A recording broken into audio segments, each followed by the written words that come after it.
Ladies and gentlemen, I am honored to welcome our special guests for the Recovery and Revival Town Hall Season 2 for 2021. Madame Bayasgalan, she is the Director General of the Department of Tourism Policy and Coordination, Ministry of Environment and Tourism of Mongolia. Mongolia is a nation bordered by China and Russia, is known for its vast, rugged expanses and nomadic culture. Its capital centers around Chinggis Khan Square, named for the notorious founder of the 13th and 14th century Mongol Empire. Mongolia is a unique and relatively unexplored travel destination that offers a great combination of scenic and natural features and a wide variety of untouched landscapes. The economy of Mongolia is expecting unstoppable growth as its natural resources are tapped into, which will enable further investments in infrastructure. However, like other countries, the COVID-19 pandemic was confirmed to have reached Mongolia when its first case was confirmed by a foreigner. Since then, the government announced various measures to control the outbreak. So today is almost 1 year, Madam, from the first day Mongolia has been impacted by the pandemic. What's the outlook for tourism of Mongolia moving forward? Thank you, dear Sumaira Isaacs, and it is our honor and greatest pleasure to be interviewed for the Recovery Town Hall series by you. We have been avidly following your work and feel very grateful for your noble mission at the World Tourism Forum Institute, as we are proud representative of the emerging tourism market. And thank you again for this chance to showcase ourselves to the international community. So in 2019 in Mongolia, we had more than 1,600 public entities operating in the tourism industry and creating more than 88,000 jobs. But however, because of the pandemic in 2020, number of foreign tourists decreased up to 90%, and also industry had $500 million in loss, and also most of the jobs created by tourism industries being at risk for a while. And also due to closed borders and flow of outbound tourists stopped during May to October in 2020. We didn't have actually the internal transmission of the COVID. And so that's why domestic tourism is quietly increased. And it actually provided some benefits to the local tourist camps and hotels, and more than 1 million tourists were traveling within the country, and then which was about 300 million USD was created by domestic tourism expenditures. So, however, there are many problems arising from increased domestic tourism movements because they are quite independent, not organized tourists. So we have faced some problems related with environmental pollution issues as well. So ministry is actually trying to minimize those negative impacts, and while maximizing the economic benefits until the international gates open to the international tourists. Okay, so I believe that there was a target, right? You had that you will be receiving about 1 million visits by foreign tourists and earning 1 billion US dollars from tourism by 2020. So how does this impact Mongolia's long-term vision and to meet these tourism targets? Yeah, it was the mission before pandemic, and actually in 2019 we have received more than 500,000 tourists from foreign countries. But because we are a landlocked country, only borders with Russia and China, and then we are the first countries to close our borders to the internationally because of the pandemic. So starting from January 2020, the international border closed until now. So now it's like everything is closed. So we have made the vaccination rate quite high, but still, domestic infection rate is not decreasing. So now we are like at the moment, starting from July, we are going to open the international gates to the tourists, international borders to the international tourists and foreigners. And but this year we are not aiming quite high number of tourists, just we want to learn how we operate or how we make a service to the people during this pandemic. And from starting from next year, and then 2030 or 2040, we are going to recover tourism in the very short period. Okay. So you just mentioned that Mongolia is a landlocked country, and it's nearly the size of Western Europe. Not a lot of people know that, and that it's inhabited by just over 3 million people, and is most sparsely populated country in the world. However, it is currently in the midst of a mineral boom and is extraordinarily rich in copper, coal, and gold. So mining represents a massive opportunity for Mongolia, but there is also a risk to its to sustainability and to the environment. So, basing on the variety of scenic, natural, and cultural features, but at the same time, the mining provides a lot of opportunities for tourism development. So it's a chicken and egg situation. So, what is the long-term strategic policy for tourism in terms of environment and sustainability? Can you just elaborate? Mm-hmm. So, I mean, it's a at the fine moment, balance, right? It's a, yeah, on yeah, one side it's the economic boom, and on the other side is the fragility of tourism that we are talking about. yeah, that's very true because more than 90% of the domestic economy is based on mining industry. And then also agricultural industry is our traditional. We are nomads, so agriculture is very important. So tourism is actually the very important industry for export-wise.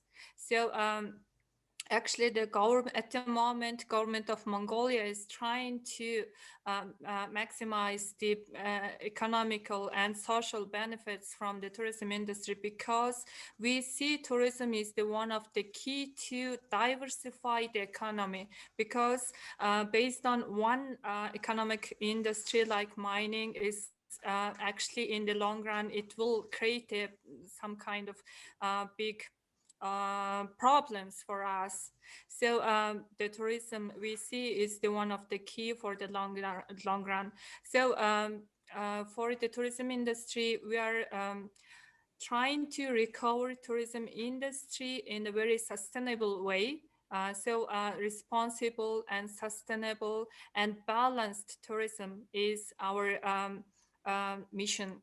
So as you mentioned before, we have only like 3 million population, but we have a very huge landscape. So that's why we are not a market for mass tourism. So we are trying to develop some special interest tourism work for niche markets and develop sustainable tourism, which is like economically beneficial, environmentally friendly, also inclusive to the domestic people. Right. So it's about, I think you can be the poster child country for some other countries to look at as a case study for the how to balance the green economy, and tourism, everything together. That's good to know. Uh, so. Mongolia, the COVID emergency response and health system and preparedness project has a total financing of 26.9 million US dollars. It is supposed to help meet the emergency needs in the face of the pandemic and better prepare for the future health crisis. Talk to us about this program. And for example, health and travel protocols and vaccinations. How critical is that? Mhm. So we are going through a very tough time domestically, but nonetheless, we are working towards recovery and a long-term goals for the tourism sector. And vaccination rollout percentage is almost 60% for the entire population for adults. And although we are going through some crisis, we have some benefits for tourism as well, because the vaccination rate is quite high. And then also we are working with the World Tourism Council to introduce this safe tourism, safe travel initiative they've created.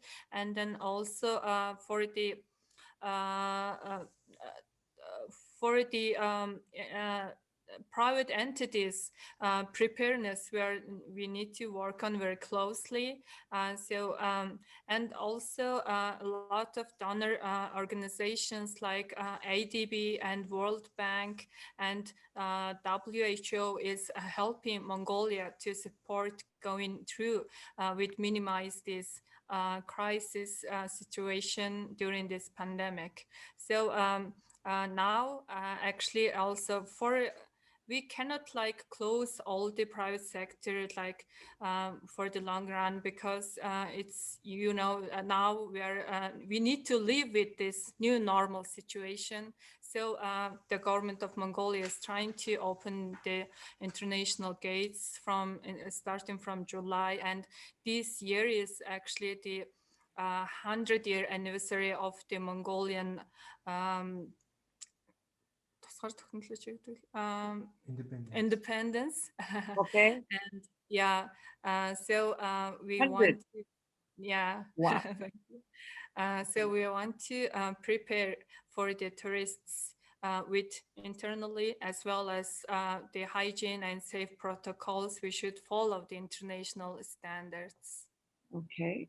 Okay. So let's talk about the tourism workforce a little bit. And there has been a project which has been launched, which is a stimulus kind of a package of about 15 million towards providing social insurance contribution relief.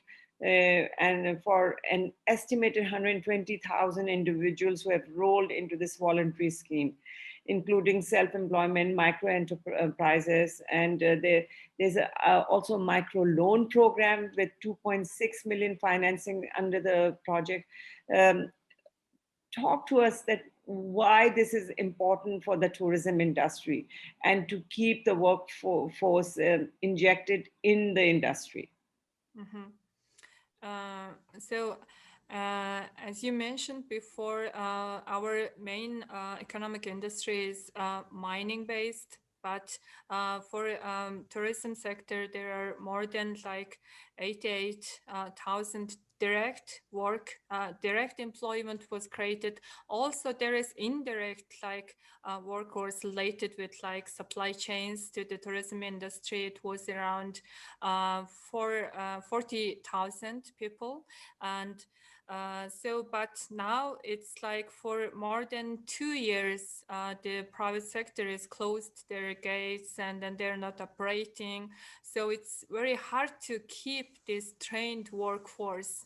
But government was actually trying to help uh, to give some tax exemptions to the national security national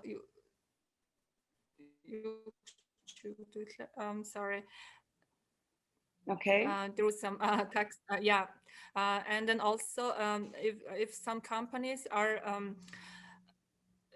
given some salary percentage to keep their jobs, government is also giving some financial support for those companies as well. And now uh, we are also within the sector, we are also doing some trainings to support and then also to prepare the tourism industry workforce. And actually, this year and last year, we have created free training programs to countrywide, and then there was more than 20,000 people were participated for the training, and also this training was covered also like unemployed people as well. So and then also we have created some digital human resource system to have get a statistic like who is employed and who is not employed, who is trained, and something like that. So it was very good work as well. Okay.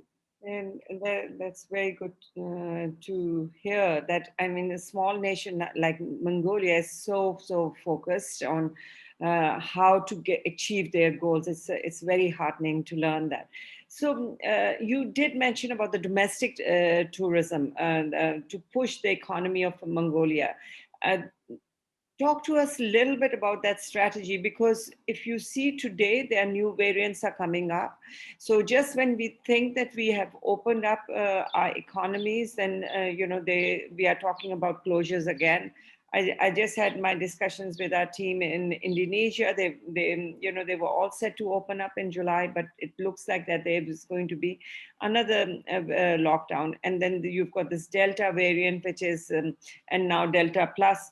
So, what do you think the future holds? I mean, do you see an end to this crisis in 2021, or is it just really domestic tourism that's going to carry you through? Mm-hmm. Yeah, but for before pandemic, we actually didn't see domestic tourism has quite huge potential, but it shows us, last year we have seen a lot of economic beneficial and then also social benefits as well. But comparing with the expenditures and then also travel periods, those domestic tourism are the domestic tourists are doing is like for the economically it's like 3 times less expenditure they're making. And then also but for Mongolian case, domestic tourists, they're not that organized, so they like travel themselves and then drive by their cars, and they don't pay anything in the locally. So now what we are trying to do is like make them more organized to offer some travel products, especially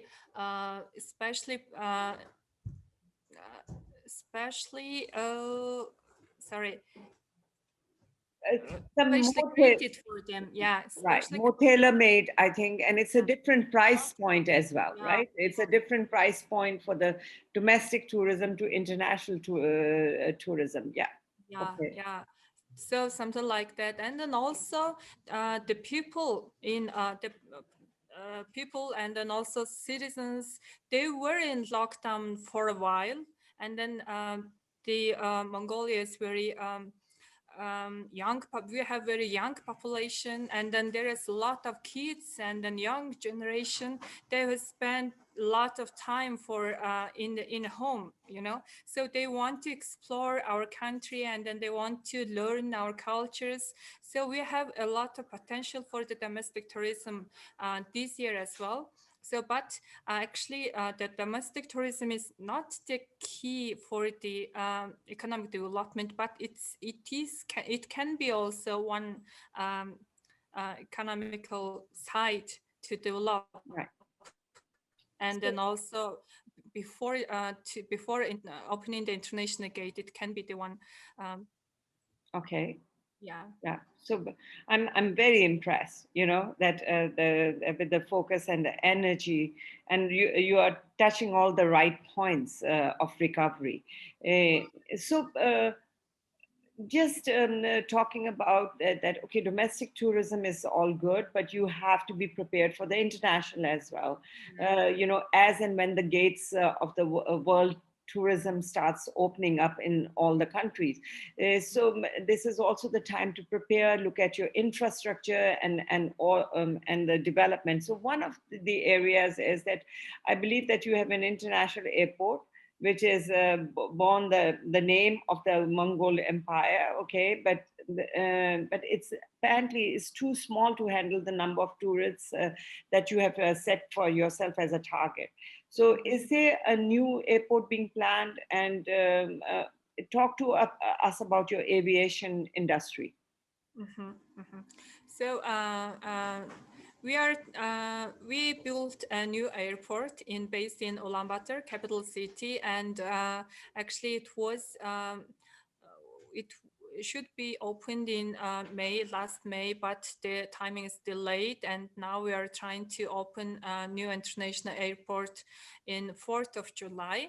Okay, Now fantastic. everything is ready, and but not this only one airport is not that enough for us, because from Ulaanbaatar, capital city, to the another like western province, it takes like more than 2,000 kilometers to get there. So we are also planning 6 small regional airports to maximize our international gates. Wow. So yeah, the air transport is very important for us, because we are, as I mentioned before, we are a landlocked country, and then also only borders with 2 countries. So if you want to receive the third countries, or like or Western countries tourists, the only one transport option is air. So now we are like focusing more to open um, international flights, add more international flights, and then also add more, increase our capacity for the international flight as well. And then also we are trying to decrease our decrease our air ticket prices as well, because comparing with the regional countries, it's quite high. So also it can be the one negative side of increasing tourism flows. So if we can make our regional airports as international airports, we can have like short period international flights, so it can decrease the prices of the tickets as well. So yeah, now we have in 2019 we have more than like 1,600,000 capacity seats, air seats, and now we are trying to increase in 3 times in 2023. Wow. So three times the increase of the capacity. Yeah. And that means more international airlines will come in, and in addition to your own local. Okay. Yeah, at the moment we have 5 domestic airlines operating, and then also add into that the Korean Air and Asiana from Korea, and Chinese Airlines, Turkish Airlines, and Airflot of Russia. They're doing the direct flights. Now adding to that, their Japanese airline companies are trying to open new flights. That's good message for the aviation industry. So anybody listening from the aviation industry, guys, look at Mongolia. Yeah, because everybody's looking for new air routes, and here you are. Okay, fantastic. So that is a good segue to talk about another very important vertical. The tourism was one of the first sectors to digitalize business processes on a global scale, bringing the flight and hotel booking online to become a digital pioneer. But because of the pandemic, all that has got even further fast tracked, because ICT became a global phenomenon, and tourism had to adapt very, very quickly these new technologies. So, going virtually to closely connect with the world, what is the government preparing for tourism stakeholders to apply technology and transformation? Mhm. Yeah. Now, like, we need to ease the travelers, for starting recovering this tourism flow. So technological advantage and then also digitalization is getting very important for us as well. But Mongolia, it's quite like for Mongolia, tourism industry is quite a new developing industry, and then technology wise, it's also new introducing ways of the companies. So now actually the government are discussing to implement one project called digital transformation of tourism industry, which is discussing with the funded by World Bank, because World Bank is doing some project for the smart government in Mongolia, which is the phase one is implemented and finished this year, and then phase two is starting from 2020.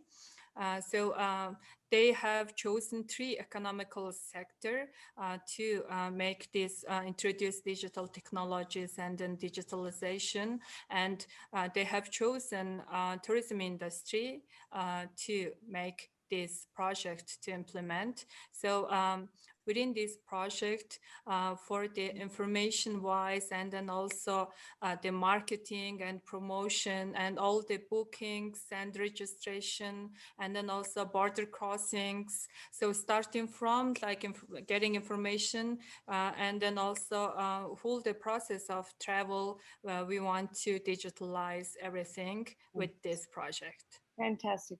Yeah. So, just staying on the topic of World Bank, they have carried out a lot of research, obviously, on your country, and there are limitations which have been identified. The climate and short tourism season, which is just concentrated in the months of June and July and August. So, I'm also looking at these as constraints, but also as opportunities. The infrastructure is an opportunity. We've already talked about air access to Mongolia. You intend to grow that threefold. Right now, it's limited, but of course, there is a growth opportunity. Then there is the service quality, which is driven by industry-led guidelines that promote quality standards. And but you're already doing something about it by aligning with major international organizations, and I think just talking to us today is part of that, and limited capacity and experienced tourism workforce too. So there is an opportunity for foreign investment in tourism, and the government of Mongolia offers special tax exemptions equaling up to 10% of the total investment if offered for construction or high rated hotels. Talk to us a little bit about these permissions and controls. What is your message to our tourism investors to recover tourism amid the pandemic? Why should they consider Mongolia as an investment haven for tourism? And thank you. This is actually a very important question for us. And for location-wise, geographically, Mongolia is very good location. It's the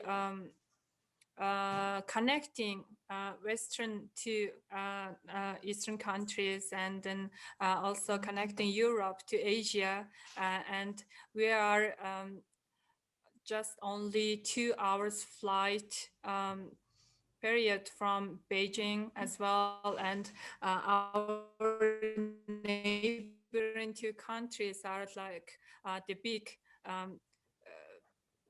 important market for tourism.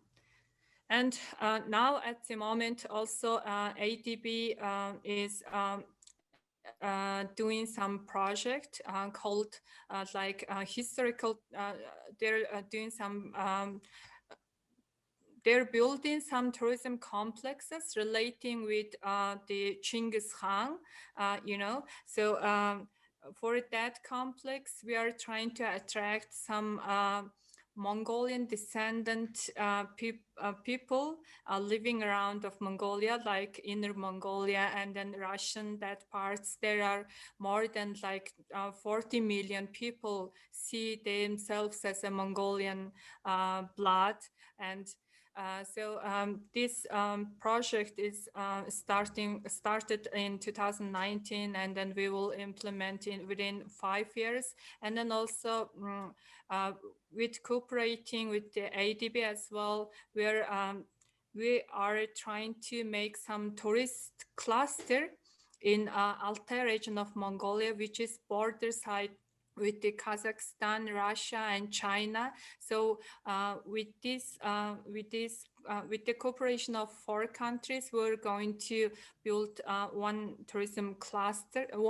We are going to establish one tourism cluster there, and then also the ADB is started a sustainable tourism project starting from this year as well. And then also the Mongolian Gobi is one of the bucket list for the millennials and then Z generation. So also, and there is a lot of paleontological and dinosaur fossils alive in the nature. So we are going to make also rebrand Mongolian Gobi to the international market as well. And then also it is very important, Mongolia is one part of the Silk Road countries.